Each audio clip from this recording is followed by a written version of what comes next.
Start us. All right. Hey, it's Mark and Brian of Fitness for Life. We got exercise number 2. We're going to be talking about another walking pattern that you can do to help mobilize your spine. And this direction is lateral or side to side. Okay.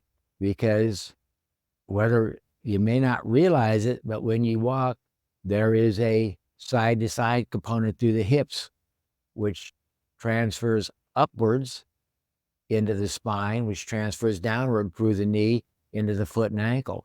So there's a motion side to side as we walk. A lot of people have not trained in that plane, and that's when they get injured or lose their balance, because when they do a motion like that out in functioning, then if they haven't been there, they don't have the motion or they can't control it.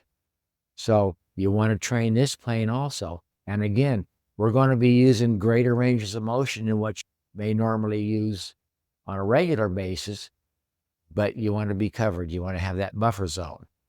So on this one, okay, we like to do, show you the foot motion first. So it's going to be a crossover and out. So you're lunging to the left with that right foot and then back out to the right.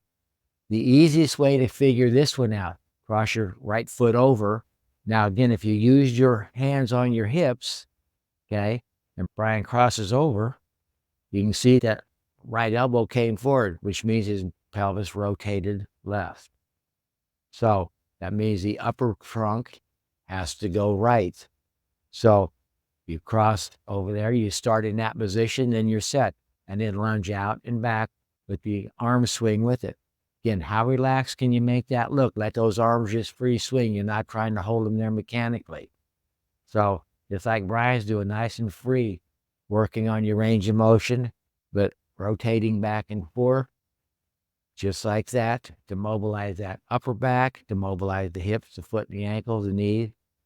So this will help train you in the side-to-side plane.